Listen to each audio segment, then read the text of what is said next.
매일 아침을 뉴스로 깨웁니다. 신율의 출발 새아침.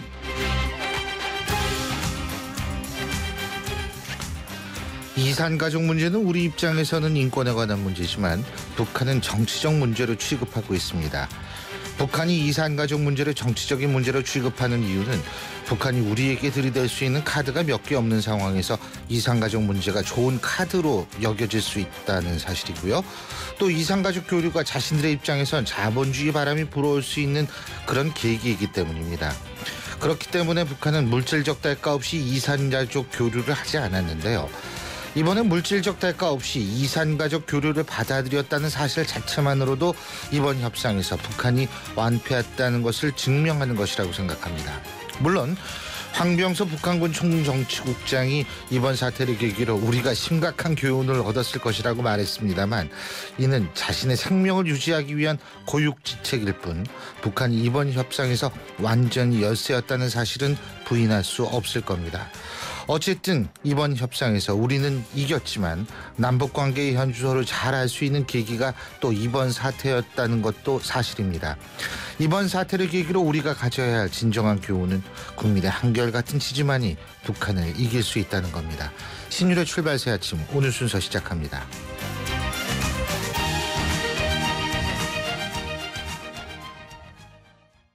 아빠, 우리 경포해수욕장 가자. 근데 엄마는 하늘목장 가고 싶대. 그건 난 모르겠고 용평 리조트 가자. 워터파크도 가야 되고 관광 곤돌라도 타고 싶은데. 그건 난 모르겠고 용평 리조트 가자니까. 바쁜 아빠를 위해 용평 리조트가 통으로 다 준비했습니다. 대관령 통 패키지. 티몬, 쿠팡, 위메프에서 구입하세요. 포르쉐 모터스포츠. 이것은 모든 포르쉐의 기원이며 모든 아이디어의 시작이며 스포츠카의 새로운 기준을 만들어가는 끝없는 영감의 원천입니다. 그것이 바로 모든 포르쉐가 스포츠카인 이유입니다. Every Porsche Sports Car. 신율의 출발 새아침. 신율의 출발 새아침 오늘도 첫 번째 작심 인터뷰와 함께 문을 열겠는데요. 어제 미국하고 중국, 일본까지 증시가 큰 폭으로 떨어졌죠. 근데 우리 증시만 올랐습니다. 남북 대치 국면이 좀 완화되니까 이런 현상이 벌어졌을 것 같은데요. 그렇지만 하루 실적만 보고 웃을 수는 없습니다. 이 증시의 잦은 폭락, 외국인의 자금 이탈, 그렇기 때문에 나타나는 9월 위기설. 이런 현상들이 2008년 글로벌 금융위기 직전과 흐름이 똑같다는 얘기가 많이 나오는데요. 과연 7년 전의 위기 다시 찾아오는 걸까요? 자, 이런 문제 알아보겠습니다. 경제 흐름을 읽는 남자죠. 정철진 경제 컬럼니스트 전화 연결돼 있습니다. 안녕하십니까? 네, 안녕하십니까 교수님. 오랜만입니다. 네. TV에서는 뭐 가끔 모십니다만 또 이렇게 네. 전화로 인터뷰하는 게 또 기분이 새삼스럽네요. 예. 자, 7년 전의 흐름과 같다. 위기가 오고 있다. 동의하십니까? 일단은 앞부분의 패턴은 정말 놀랄 정도로 흡사합니다. 우선 이제 주가 하락에 대한 부분인데요. 예. 이 당시에 2008년도 좀 이제 거슬러 올라가 보면은 1600에서부터 이제 무섭게 한번 내려왔다가 한번 쉬었고요. 1300에서. 네. 다시 한번 무섭게 내려왔다가 잠깐 쉬는가 싶더니 그 다음에 이제 898까지 가는 정말 패닉 카오스가 왔거든요. 예. 근데 앞부분에서 1차 폭락이 나왔던 그 부분이 현재 뭐 코스피와 세계 증시는 모두 흡사하게 닮은 꼴이 구석이 있고요. 예. 초급으로 이제 주가로만 보면은요. 예. 또 하나 이제 당시에 가장 걱정했던 게 불확실성이었었거든요. 그게 뭐냐면은 2008년 말에는 이제 서브프라임 모기지라고 해서 예. 부동산발 위기이긴 한데 실은 이게 약간 어렵지만 파생 상품의 위기였습니다. 즉 예. 부동산 채권을 이제 파생 상품하고 연관해서 팔았기 때문에 그 손실 규모를 알 수 없었거든요. 예. 근데 지금도 위기의 핵심이 실은 이제 중국 아니겠습니까? 예. 그렇죠. 근데 중국 문제가 굉장히 잘 모릅니다. 이게 왜냐하면 중국이라는 나라가 자본주의 같지만 아직도 공산당이 지배하는 나라여서 과연 이 지금 중국에 어떤 일이 벌어지고 있는 건지 정말 문제가 있다면 얼마나 큰 문제이고 이걸 해결할 능력이 있는지 없는지 이거를 어떻게 해결할지 이게 좀 불투명하거든요. 그런 불확실성 부분도 역시 2008년 말 부분과 당시의 세계 금융 위기와 좀 닮아 있어서 많이들 걱정하는 것 같습니다. 예. 그런데 지금 우리나라에 있어서의 외국인 자금 이탈 규모가 다른 아시아 신흥 국가에 비해서 굉장히 두드러지고 있는 것 같은데요. 네. 이런 부분은 어떻게 해석해야 됩니까? 일단은 한국은 유동성이 좋습니다. 지금 뭐냐면은 이제 보통 이제 외국인 투자자가 투자를 했다가 투자금을 빼낼 때는 주식을 팔고 떠나지 않습니까? 예. 그러면은 낙폭이 크니까 자기들도 이걸 섣불리 잘 못 판단 말입니다. 이게 약간 좀 전문 용어이긴 한데. 근데 한국 같은 경우에는 외국인들이 팔아도 그걸 어쨌든 우리 한국의 개인이나 누군가가 받아주니까 손실폭이 그리 크지 않은 상태에서도 물량을 털어낼 수 있어서 이렇게 좀 한국을 많이 이 뭐 ATM기다 해가지고 팔고 이런 식으로 좀 하는 얘기들이 있기는 한데 실은 지금 팔고 나가는 자금은 아직까지는 단기 자금들입니다. 즉 뭐냐면은 전 세계를 또 돌아다니는 이 단기 헤지 펀드 자금 있지 않습니까? 예. 그러니까 이 친구들이 빠져나가는 거고 아직까지 중장기 자금은 흔들림은 없거든요. 근데 이제 이 다음 단계까지 오게 된다면은 여기서부터는 정말로 이제 큰 문제가 발생하는 거죠. 이 다음 단계라고 말씀하셨는데 이 다음 네. 단계라는 것이 지금 현재 미국의 금리 인상 가능성 지금 뭐 그건 그렇습니다. 거의 기정사실로 받아들이지 않습니까? 문제는 네. 시기가 문제지. 네. 그러니까 금리 인상의 문제하고 맞물려서 다음 단계에 어떤 그런 징후가 나타날 가능성이 있는 건가요? 그렇습니다. 이게 왜 9월 위기설이 왔냐면은요. 예. 시작은 실은 9월에 미국이 금리를 올린다라는 그 이슈 때문이었거든요. 그러니까 또 미국이 한번 금리를 올리게 되면 한 번만 올리지 않거든요. 예. 이제 추세적으로 이 긴축 모드로 쭉 가니까 예. 이렇게 되면 최소한 한 2년 정도는 돈줄이 마르는 거 아니겠습니까? 그랬는데 원래 안 그래도 9월이 힘든데 여기에 이제 느닷없이 중국발 쇼크가 왔기 때문에 차이나 쇼크가 G2 미국과 중국 큰형님 둘의 완전히 무슨 대문제 아닙니까? 예. 그래서 9월 위기설이 왔는데 말씀하신 것처럼 이제 지금 현재 들어와 있는 자금들은 실은 엄밀히 되돌아가 보면은 이 미국이 2008년 말 세계 금융위기 터지고선 양적 완화라는 예, 참 그렇죠. 듣도 보도 못한 예. 경제학 경영학 비에도 없습니다. 이런 양적 완화라는 말 자체가요. 아하. 그거를 해서 이제 천문학적인 액수에 달러를 찍어냈고 윤전기를 돌려서 그 돈들이 와가지고 이제 막 샀던 거 아닙니까? 그러니까 이제 그 돈들이 1차적으로 단기 헤지 펀드 자금에 빠져나가면은 2차적으로 이 중장기 자금 중에서도 난 다시 미국으로 잠깐 가 있을래 하면서 신흥국 주식이나 채권, 부동산 팔고 이제 본국으로 가게 되는지 이게 정말 큰 문제이긴 하고 지금 그 시기가 또 9월 코앞으로 닥쳐왔다. 그러니까 이제 9월 위기설이라는 게 꼭 근거만은 없지 않은 그런 부분입니다. 근데 어쨌든 지금 중국 같은 경우에는 이제 인위적으로 정부가 개입을 해가지고 예를 들면 네. 어제 저녁이죠. 이 금리 인하하고 지급 준비율 이런 것들 모두 낮추지 않았습니까? 네. 그렇죠. 이게 어느 정도 중국의 아까 얘기한 차이나 쇼크를 조금 줄일 수 있는 그런 대책이 될 수 있을까요? 그러니까 이제 G2를 모두 이제 9월 금리 인상하고 차이나 쇼크를 하나씩 좀 그나마 희망을 좀 찾아보면 예. 중국 전문가들 만나보면 10명에 9명은 중국 정부가 해준다는 뭐 그런 말씀을 하십니다. 그러니까 중국을 좀 아신다는 분들은 이 중국 공산당의 힘을 상당히 좀 제가 보기에는 과대평가인데 많이 좀 믿는 것 같더라고요. 그러니까 이 중국 정부라는 게 한다면 한다라는 좀 이제 그런 능력이 있다 이렇게 평가를 많이 하세요. 근데 예. 어제 저녁에 이제 지급 준비율 인하 또 기준금리 인하를 벌써 뭐 작년 가을 이 겨울 이후로 5번 연속을 한 건데 약간 깨름칙한 게 그렇다면 이제 유럽 증시는 그것까지 보고 급등 마감을 했는데 오늘 새벽에 끝난 미국 증시가 정말 묘하게 끝났습니다. 이게 뭐냐면 장 초반에 2% 넘게 거의 급등세 보였거든요. 예. 근데 다우지수 같은 경우에는 이걸 다 날려먹고 오히려 마이너스 1% 넘게 그렇더라고요. 예, 막판 10분 내에 이게 급락을 했기 때문에 자, 이것은 뭐냐? 시장은 중국발 제휴 쇼크에만 있어 보면은 중국이 금리 내리고 지급 준비를 인하하고 이런 식으로는 만족하지 못한다라는 것을 혹시 내비치는 게 아닌가. 즉 중국도 뭐 미국이나 유럽이나 일본처럼 위안화의 발권력을 동원하라는 그 정도 급의 정말 마지막 경기 부양책을 원하는 게 아닌가 이런 생각을 좀 해보고요. 중국판 양적 완화요? 그렇죠.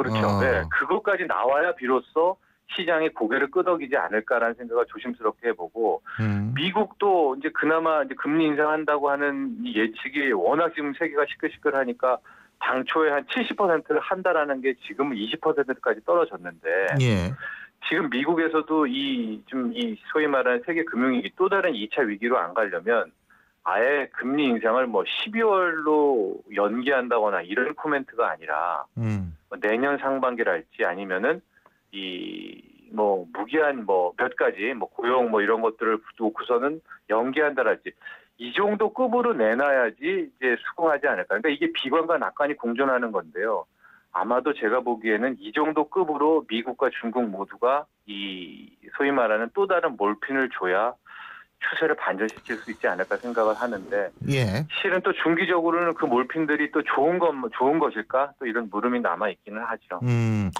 그리고 그러니까 한마디로 지금 현재 중국 공산당이 할 수 있는 일이라는 것이 중국의 시장 규모에 비하면 그다지 좀 막강하지 않다 이런 얘기인데요, 그죠? 지금까지는 약합니다. 이 정도 예. 금리 인하 가지고는 글쎄요. 오늘 뭐 봐야 되겠지만 먹힐지는 좀 걱정입니다.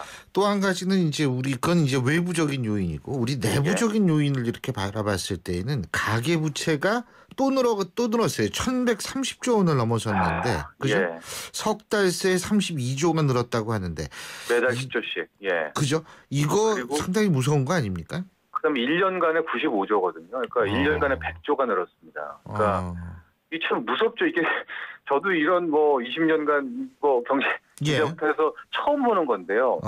이제 그나마 다행인 게 이 돈들이 신용이나 이런 게 아니라 이제 부동산을 샀습니다. 거의 주택담보대출이거든요. 예. 그렇다면 마지막 승부는 어디서 나냐? 이대로 이제 주식이 먼저 죽고 부동산이 죽는다면 이게 정말 위기가 되는 것이고요. 그나마 가계부채라는 게 부채라는 게 항상 그렇지 않습니까? 제가 늘 얘기하지만 만수르 같은 사람이 100억 빌리는 거 그런 건 위기 아니거든요. 그러니까 부채가 크다 하더라도 소득이 늘어난다든가 아니면은 이제 부채의 근원이 이 부동산이 어느 정도 안정성을 차지해서 뭐 인플레이션 이상으로만 올라준다거나 하면은 현재 가계부채는 그리 위험하지 않을 수가 있는데 지금 이제 주가가 흔들리면서 경제 흔들린다 하면서 아직까지 부동산이 괜찮습니다. 굉장히 좋은데 9월에 부동산도 꺾이게 된다면은 여기서부터는 정말 생각하기 싫은 일들이 벌어지게 되는 거거든요. 그렇기 때문에 현재 가계부채의 문제는 결국 부동산의 문제이기도 하고 부동산이 버티지 못한다면 이건 일파만파가 됩니다. 그래서 여러모로 9월에 우리가 뭐 주식도 주식이지만 이게 결과적으로 부동산에 영향이 가거든요. 같은 투자 자산이기 때문에 그 두 가지 측면을 같이 보는 그런 9월이 돼야 될 것 같습니다. 자, 그러면은 정부가 어떻게 해야 돼요, 지금? 외부, 내부 난리가 났는데. 근데 참 너무나 안타깝게 뭐 기사 읽어보시면 알겠지만은 항상 나오는 금융당국이나 뭐 정부 당국은 예의 깊게 주시하고 있다라는 표현밖에 그게 가장 많이 나오지 않습니까? 그게 그럴 수밖에 없는 게 이 모든 문제도 실은 중국과 미국이라는 G2에서 온 거고요. 풀어줄 해법도 결국은 중국에서 소위 말하는 깜짝 이상의 경기 부양책, 미국에서의 예. 금리 인상을 뭐 6개월 이상 연기. 이 두 국가가 해줘야 되는 거니까 참 우리가 뭘 예의 깊게 주시하고 있는 그 이상의 참 할 게 없군요. 할 게 없습니다. 좀 그런 안타까움이 있는 거죠. 가계부채 대책 같은 경우에는 어떻습니까? 가계부채 대책 같은 경우에 그러니까 지금 그게 딜레마라는 게요. 대출을 이제 규제를 해야 되는 게 맞는데 제가 말씀드렸듯이 대출을 조금만 규제해 버리면은 시장이 그대로 또 묻어지거든요. 이게 정부가 이제 부동산 책임 안 질래나 보네. 또 이런 심리가 들어오기 때문에. 그러니까 이제 우회적으로 조금씩 하고 있는데 제가 좀 권장하고 싶은 거는 어찌됐건 고정금리 대출 비중을 좀 늘리는 요거 하나만큼은 좀 확실하게 해줬으면 좋겠다. 고정금리 대출 비중. 예, 이거를 최소한 40%대까지는 좀 끌어올려서 이 정도까지는 좀 안전핀을 쓰면 어쨌든 이제 금리 인상이 돼버리기 시작하면은 그 이자 부담 때문에 넘어지는 거 아닙니까? 그래서 그 정도 선까지 대출 규제까지 가면은 예. 부동산 위험해질 거예요. 알겠습니다. 예, 오늘 말씀 여기까지 듣죠. 고맙습니다. 네, 감사합니다. 예, 지금까지 정철진 경제 컬럼니스트였고요. 자, 지금 7시 27분 04초 지나고 있는데요. 교통 상황 알아보겠습니다. 유보영 캐스터. 네, 출발 새 아침 교통정보입니다. 자동차 전용 도로 곳곳에 돌발 구간들이 있는데요. 우선 동부간선도로 도심 쪽으로는 월릉교 부근에 사고가 났습니다. 사고 여파 때문에 지금 상계교부터 밀리고 있고요. 이후로도 성수분기점까지는 계속해서 속도를 못 내고 있습니다. 내부순환로 성산방면으로 소식으로 앞서 국민대 램프 부근에 고장차가 있었는데요. 처리는 끝났습니다만 여파 때문에 종암분기점부터 정체고요. 강변북로 913방면입니다. 청담대교 부근에 고장차가 서 있습니다. 때문에 잠실철교부터 밀리고요. 요로 동호대교에서 한강대교 구간, 반대쪽으로는 가양대교에서 동작대교 구간 가다서다 반복하고 있습니다. 나란히 가고 있는 올림픽대로 하남 쪽으로는 방화대교에서 성산대교, 여의하루 나들목에서 한강대교 각각 속도를 못 내고 있고요. 반대쪽 공항 쪽으로 잠실대교에서 동호대교, 반포대교에서 동작대교 지나기 어렵습니다. 출발사야팀 교통정보 유보연이었습니다. CEO 금난세입니다. 꿈꾸는 젊음은 아름답고 도전하는 열정은 성공을 부릅니다. 파이팅 하세요. 그리고 여러분의 미래를 기록하세요. 성공을 위한 CEO 금난세 씨의 노력은 매일매일 양지 다이어리와 함께합니다. 나의 역사 속엔 언제나 양지 다이어리. 우황청심원을 단지 제품으로 생각했다면 반세기 최씨 고집도 귀한 약재에 대한 철학도 달라졌을지 모릅니다. 살다 보면 우황청심원이 꼭 필요한 순간들이 있습니다. 반세기 최씨 고집, 광동 우황청심원, 광동제약. 신율의 출발새 아침 1부 순서는 여기서 줄입니다. 잠시 뒤 2부에서 뵙죠. 인도의 수산과학자 모다두구 굽타 박사는 동남아시아 빈민들의 성자로 불립니다. 굽타 박사는 가난한 이들에게 물고기를 주는 것이 아니라 물고기 잡는 법을 가르쳤습니다. 동남아시아 빈민들의 기아 문제와 영양실조를 해결하기 위해 각국의 기후와 환경에 적합한 어종을 개발하고 한 연못에서 여러 품종의 물고기를 양식하는 법도 개발했습니다. 빈곤의 악순환에 빠져있던 이들에게 굽타 박사가 전해준 것은 더 나은 삶에 대한 희망이었습니다. 2015 YTN 라디오 연중기획 함께 들어요 대한민국 선악평화상위원회와 함께합니다. 소통의 아침을 여는 공정한 목소리. 신율의 출발 새아침. 신율의 출발새 아침 2부 순서 광고 듣고 시작합니다. I think it will be appropriate at some point this year. 미국 금리 인상이 올해 안에 이뤄질 수 있다는 미 연준 제닛 옐런 의장의 발언입니다. 평범한 뉴스가 아닌 수익의 기회입니다. 프랭클린 미국 금리 연동 대출 채권 펀드. 미국 금리가 오르면 이자 수익도 오른다. 프랭클린 미국 금리 연동 대출 채권 펀드. 투자 손실에 유의하세요. 2015년 1월부터 4월 기준 배달의 민족 서울시 서초구 패스트푸드 사진 리뷰수 1위 잠원동 커먼 샌드위치입니다. 촉촉한 물기 머금은 아삭한 샐러드. 잠원동 주민분들 역시 고급지세요. 다들 식사 안 하셨으면 배달의 민족. 안산 메트로타운에 오신 것을 환영합니다. 개통 예정인 소사원시선 석수골 역세권 지구에 47층 초고층 전망까지 아파트 오피스텔 총 2040가구 대규모 브랜드타운의 신세계가 펼쳐집니다. 안산 메트로타운 푸르지오 힐스테이트 8월 오픈 1800-4767-121. 문 밖을 나서야 만날 수 있는 세상이 있다. 더 큰 세상에 가야 이룰 수 있는 꿈이 있다. 글로벌 넘버원에 도전하는 블랙야크는 그래서 더 큰 세상으로 나아간다. 세상은 문 밖에 있다. 히말라얀 오리지널 블랙야크. 신율의 출발 새아침. 취업난이 극심한 요즘에 구직자를 대상으로 한 황당한 전자금융 사기가 늘고 있다고 합니다. 최근 구직자의 체크카드를 중국 범죄 조직에 넘긴 전자금융 사기단이 경찰에 검거가 됐는데요. 이 사람들 이 가짜 인터넷 구인 광고를 내걸어서 피해자들에게 출입증을 만들 거라면서 체크카드를 받았다고 합니다.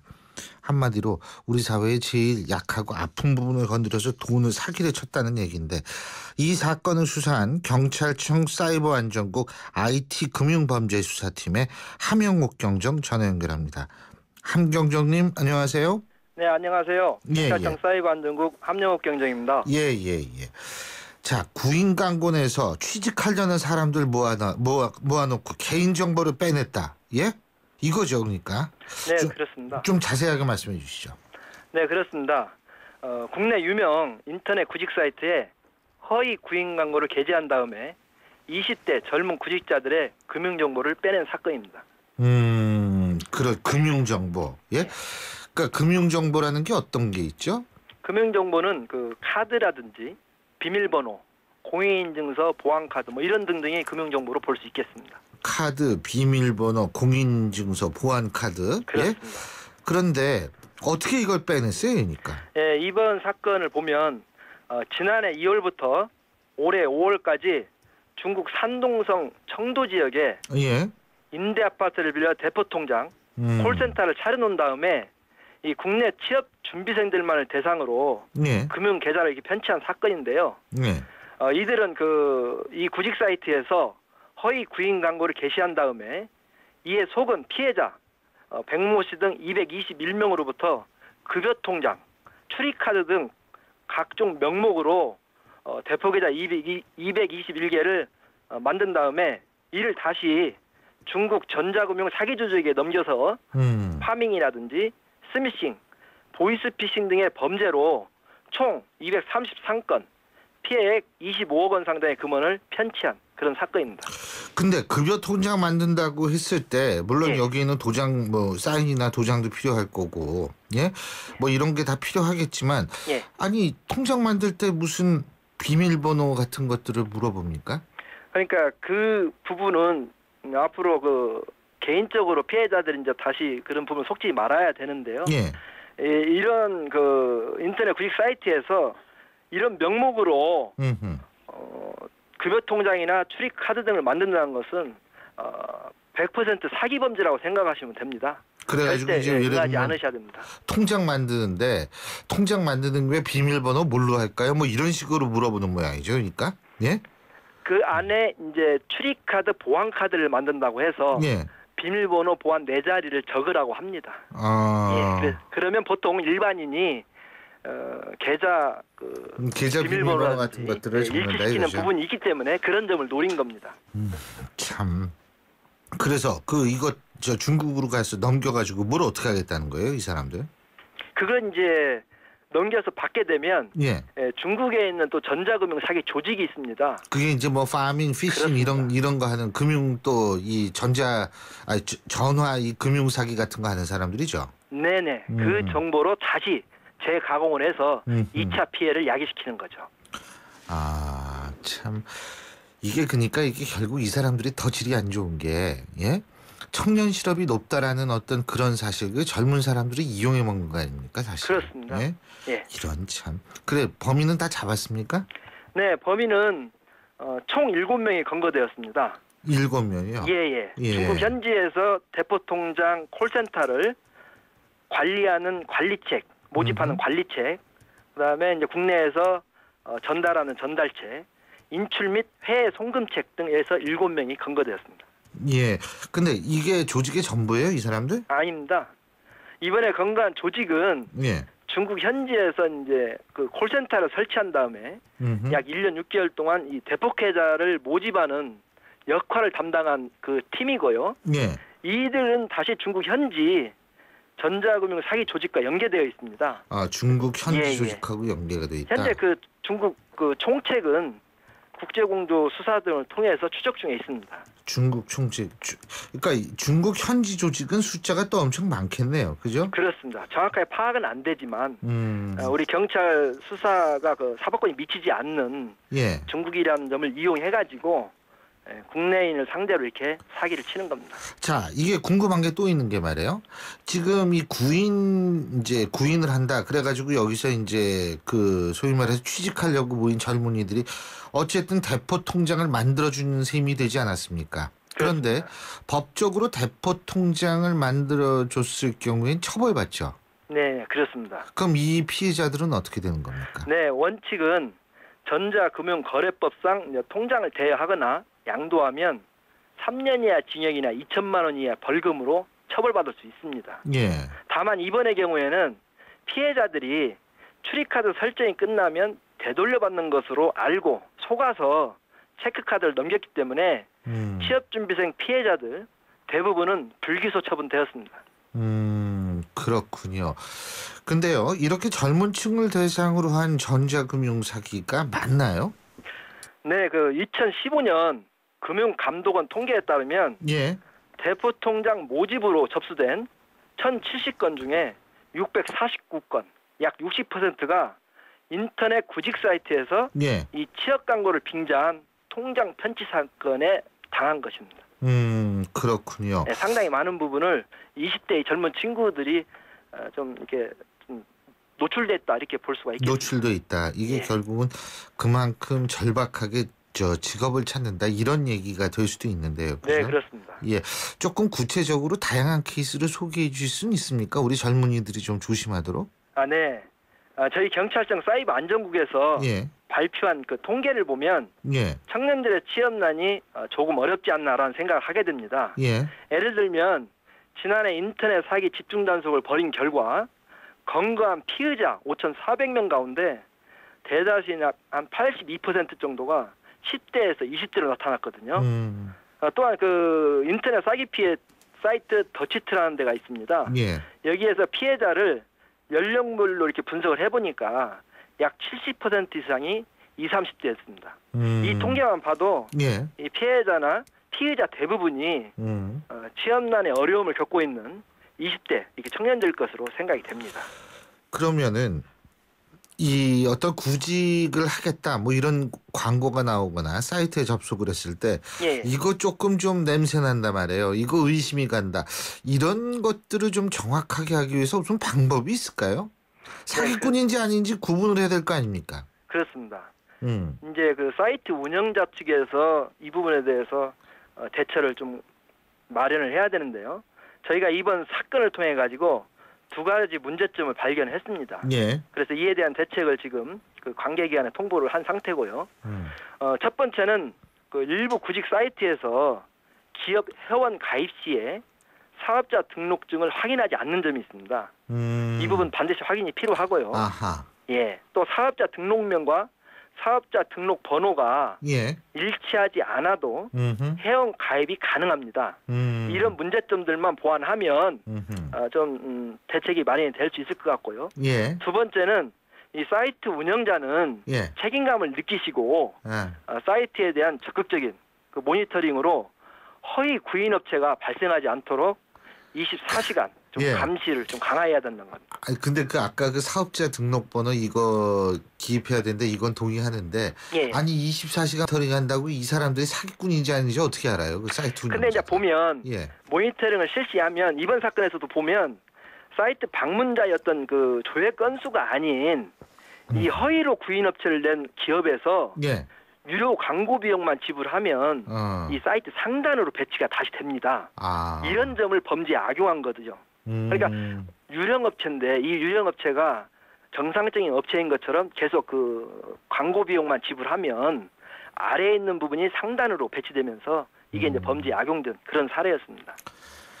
예, 알겠습니다. 어쨌든 우리 젊은이들 두 번 울리지 않도록 예? 예. 이런 사기 범죄 하는 사람들 철저하게 좀 잡아내 주시기 바라겠습니다. 잘 알겠습니다. 오늘 말씀 잘 들었습니다. 고맙습니다. 네, 고맙습니다. 예, 지금까지 경찰청 사이버안전국 IT금융범죄수사팀의 함영욱 경정이었습니다.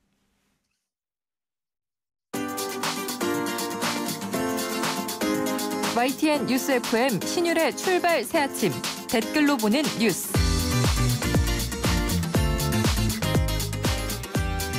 댓글로 보는 뉴스. 오늘도 매일 뉴스 보는 게 일인 여자 YTN 플러스 최영아 기자 함께하겠습니다. 어서 오십시오. 안녕하세요. 예, 자 먼저처럼 항상처럼 제일 네티즌들의 관심이 많은 뉴스 어떤 거죠? 네, 얼마 전 국내 유명 워터파크 샤워실에서 몰래카메라 영상이 유포돼서 경찰 수사에 나섰죠. 예, 그게 저희 네. YTN 단독 보도였었죠. 그렇죠. 예. 영상을 촬영한 20대 여성이 어젯밤 경찰에 붙잡혔다는 소식도 YTN 단독 보도로 알려졌습니다. 예. 이 여성 아버지에게 폭행을 당했다고 경찰에 신고를 했는데 조사 과정에서 아버지가 딸이 몰래카메라 동영상 촬영자라는 사실을 털어놓으면서 범행이 들통난 거예요. 자, 잠깐만요. 그러니까 딸이 아버지한테 맞았다고 경찰에 신고해서 아버지가 딸 때문에 경찰에 잡혀갔는데 그렇습니다. 이젠 아버지가 우리 딸이 그 동영상 찍은 사람이다라고 얘기를 했다. 이 얘기군요. 맞습니다. 예. 네, 그 조사 과정에서 영상 촬영 사실은 인정했는데요. 예. 유포 과정은 모른다고 주장을 하고 있습니다. 또 또 돈을 벌려고 찍었다 이런 진술도 한 것으로 전해지는데요. 누리꾼들 몰래카메라로 돈을 벌려고 했다니 정말 괘씸하다. 또 딸이 아빠를 신고하고 아빠가 딸 범행을 폭로하고 이런 경우는 좀 황당한 경우다. 아주 화목한 가정이에요. 이런 얘기를 하고요. 좀 갈수록 심해지는 몰래카메라 범죄 강력하게 처벌하자 이런 지적이 있었습니다. 그러니까 이게 그러니까 딸이 아버지를 신고하지만 않았으면 아버지는 경찰 가서 우리 딸이 범인이라고 얘기하지 않았을 거고 그럼 못 잡았을 텐데 그나마 다행이에요. 다행은 다행인데 이 사람이 이거 한 군데만 찍었을까요? 난 그것도 궁금해요. 네, 수사로 밝혀져야 될 사실입니다. 그럼요. 이거 철저히 좀 밝혀져야지. 자, 그리고 또 다른 소식 어떤 게 있습니까? 네, SK그룹이 최근 남북 무력 대치 상황에서 전역을 연기하겠다고 신청한 장병들을 우선적으로 신입사원 채용으로 뽑겠다고 밝혔는데요. 아이디어 좋네요. 네, SK 최태원 회장의 결정이라고 하는데 그 간부 회의에서 전역 연기를 결정한 병사들의 의지를 높이 산다 이런 언급을 했다고 합니다. 또 이번 남북 상황으로 결혼을 연기한 부사관도 있었죠. 한 기업가가 신혼여행 항공권과 숙박료를 지원하겠다 이런 뜻도 밝혔는데요. 누리꾼들 반응도 좋았습니다. 나라와 기업이 이런 용기 있는 청년들에게는 칭찬을 줘야 마땅하고 또 잘한 결정이다 이런 내용이 많았고요. 내가 사장이라도 이런 믿음직스러운 청년들을 먼저 채용하고 싶다 이런 분도 있었습니다. 그렇죠. 더군다나 그 최태원 회장의 둘째 딸이죠. 최민정 씨. 네. 최민정 소위. 지금 아덴만에 가 있죠. 그렇죠? 네. 파병 떠난. 그렇죠. 이런 것들과도 연관이 돼 있을 것 같은데 아이디어도 좋고 아주 좋은 의도입니다. 근데 지금 우리 청취자 여러분들을 위해서도 특별히 제가 드릴 말씀이 있는데 전역 연기한 장병들 있지 않습니까? 네. 저희 YTN에서 이제 제가 진행하는 프로에서 전화 인터뷰 하려고 요청을 했어요. 네. 근데 어떻게 했느냐? 거절했습니다. 이게 뭐 본인들이 인터뷰할 만한 일도 아니고 쑥스럽기만 하다. 이래가지고 인터뷰를 안 했어요. 네. 저는 그렇기 때문에 더 감동을 먹었어요. 이런 순수함과 이 열정 이거는 우리 사회가 정말 지켜줘야 되는 것 아닌가 이런 생각을 했거든요. 네. 정말 이런 젊은이들이 있으니까 참 대한민국이 잘 돌아가는 것 같다는 생각이 들어요. 그렇습니다. 예. 정치하는 사람들, 정치하고 싶어하는 사람들, 지금 내년 4월이라서 총선이잖아요. 막 눈이 뻘개가지고 돌아다니는 사람이 수없이 많아요. 네. 이런 사람들이 좀 부끄러워야 될 부분입니다. 네. 이 젊은이들 진짜 우리의 희망입니다. 그리고 다른 소식도 알아볼까요? 네, 이번에 남북이 추석을 계기로 이산가족 상봉 전격 합의하면서요. 가족 만날 날을 기다려오던 이산가족들 애타는 문의가 빗발치고 있다고 합니다.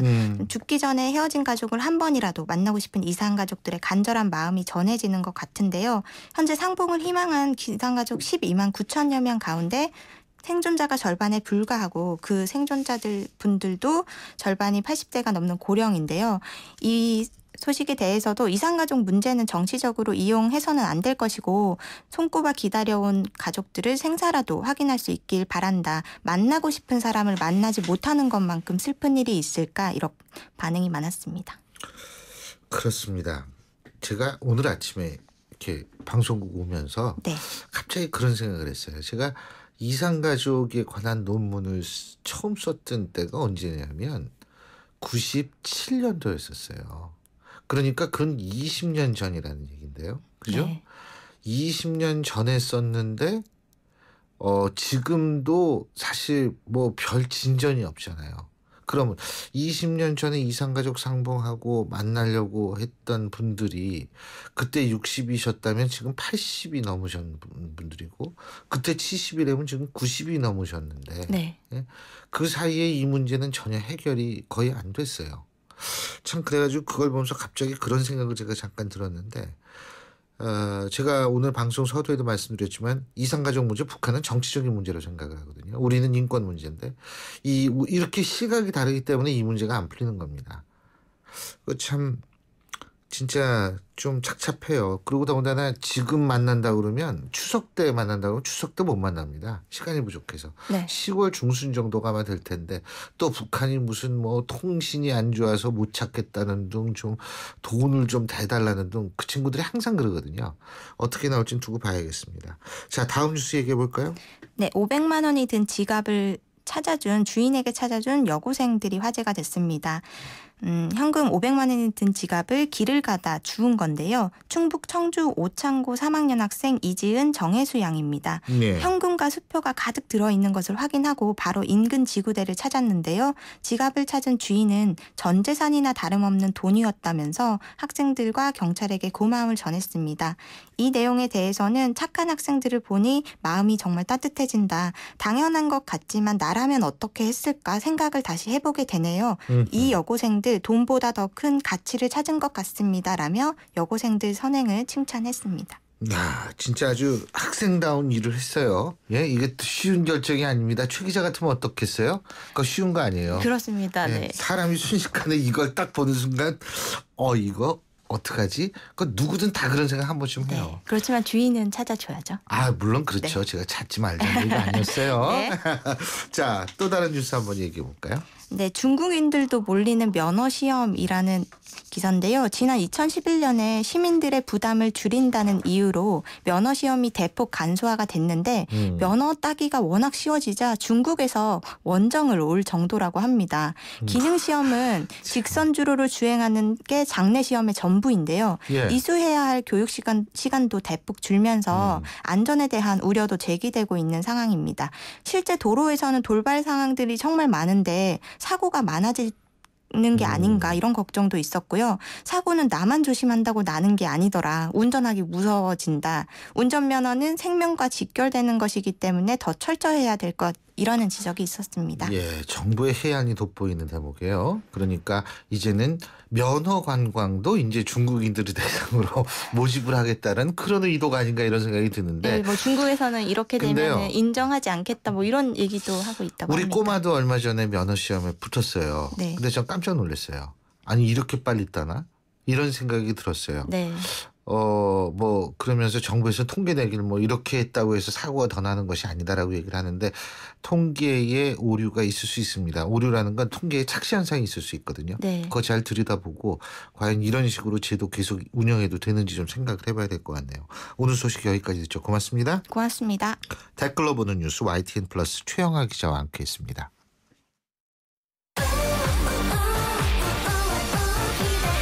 KTX 광명역 신안산선 개통 예정. 광명역의 빛나는 첫자리. 이케아, 코스트코를 누리는 생활의 앞자리. 진짜 프리미엄은 지금부터다. 광명역 IDS. 문의 02899-5566 LSD 개발. SK텔레콤이 이제 이상하기로 했어요. 새로운 건 처음엔 다 이상해 보이잖아요. 그때까지 없던 거니까. SK텔레콤도 지금까지 없던 새로운 세상을 만들겠다. 그 말이죠. 이상한 생각이 세상을 바꾼다. 이상하자.